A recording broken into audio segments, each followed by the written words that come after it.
Nick from the Occult Rejects podcast. Today we'll be covering herbs, resins, and incense and ritual magic and their effects on the body and mind and the cranial nerves. For millennia, practitioners of ritual magic and witchcraft have burned incense and crafted potions for sacred plants, not only for symbolic reasons, but also to harness their very real effects on the human body and consciousness. Modern science recognizes 12 cranial nerves that mediate our senses: smell, sight, taste, hearing, touch, and vital functions. Interestingly, many traditional ritual herbs engage these same pathways. Aromatic incenses like frankincense and sage stimulate the olfactory nerve, the CN1, directly influencing the limbic system, the brain's emotional center, to induce calm or trance. Lavender is cherished in magic for its ability to bring peace, clarity, and healing. It is often used in spells to calm tensions, attract gentle love, and provide psychic protection. In witchcraft traditions, lavender is associated with spiritual purification and the third eye chakra. Its sweet aroma helps clear the mind, enhance intuitive vision, and invite restful sleep. Healers burn lavender or use its oil to cleanse a space of negative vibes and to lift the spirits with loving Venusian energy. I think I just wanted to make a comment on your thesis statement. And it was a little rough, but I mean, that's how I see a lot of this stuff. No, that's fair. I actually want to agree with you.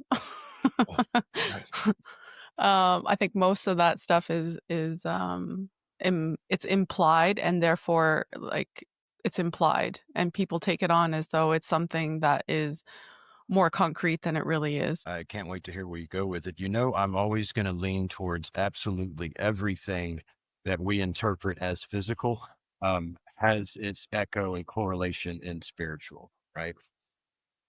That's all. It's like, I feel the need to always temper that premise with that, and that's all. Well, Yeah, but you can consider it as form of alchemy because you are. Well, yeah, I mean, I burned a piece of trash. I created alchemy. There's smoke in the air now. That's exactly what I was going to say, Jacqueline, because, and most of y'all know I have really bad chronic migraines. At some point, I'm going to have to like cancel or whatever because of a migraine. I mean, it's just completely debilitating. But peppermint is one of the things that I use, and I use that more than any other herb. It's peppermint because it helps more than anything else. not like to say that it has no effect isn't really true, because they do have effects, but they're very short-lived or they're very minimal. So for me, my understanding and my experience is that it's largely psychological. Well, I was just going to say, because I agree with both what you guys saying when you say psychological and then doesn't have an effect, right? Psychological, we know that we have certain CBD and THC things in our brains. Anything that's we have the ability within ourselves to do all the dopamine type of stuff that we want to do on ourselves. So the smell of it, does it activate? Is that the trigger that can help some people that can't do it naturally? They need an outside element. Is something that I'm thinking about. From romance to self-love, attraction, and emotional healing.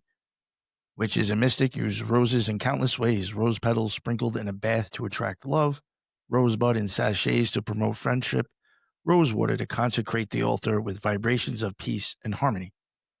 It's typically known roses are used for love spells, healing, protection, and spiritual connection, and are considered a conduit for energy and a bridge between worlds. They are also protective in a gentle way. For instance, a rose bush planted by the door is said to keep out envy and intrusion.